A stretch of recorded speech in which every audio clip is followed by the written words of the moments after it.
HP என்று சொல்லக்கூடிய Hindustan petroleum கார்ப்பரேஷனில் ஏற்பட்டுள்ள தொழில்நுட்ப கோளாறின் காரணமாக எரிபொருள் விநியோகம் தடைபெற்றிருக்கிறது.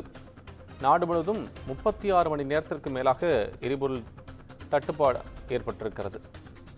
விவரங்களை கூடுதலாக வழங்க தலைமை செய்தியாளர் சிவா இணைப்பில். சிவா, உங்கள் விவரம்.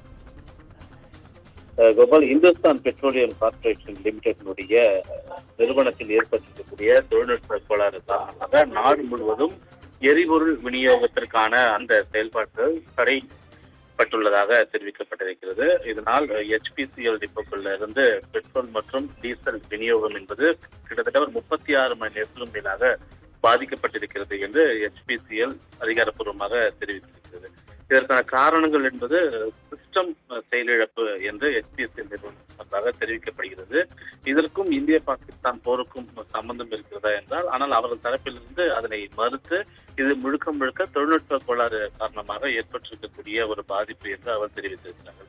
எனவே இதன் காரணமாக நாடு முழுவதும் இருக்கக்கூடிய HPCL எரிபொருள் நிலையங்களில் தற்காலிகமாக இந்த எரிபொருள் பற்றாக்குறை ஏற்பட்டிருப்பதாக தெரிவிக்கப்பட்டிருக்கிறது.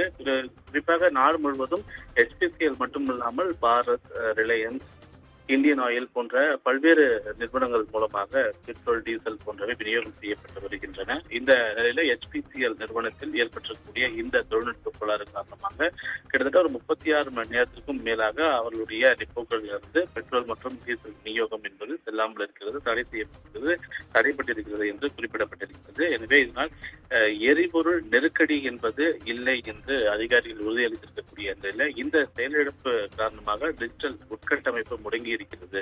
எனவே தானியங்கி விநியோக சங்கிலி என்பது அதனுடைய செயல்பாடுகளை தானாகவே நிறுத்தி இருக்கக்கூடிய நிலையில் தான் இந்த எரிபொருள் விநியோகத்தை கையாளக்கூடிய சிக்கல் ஏற்பட்டிருக்கிறது. எனவே கணினியில் ஏற்பட்டிருக்கக்கூடிய அந்த சிக்கலை சரி செய்யக்கூடிய பணிகள் என்பது நடைபெற்று வருகிறது.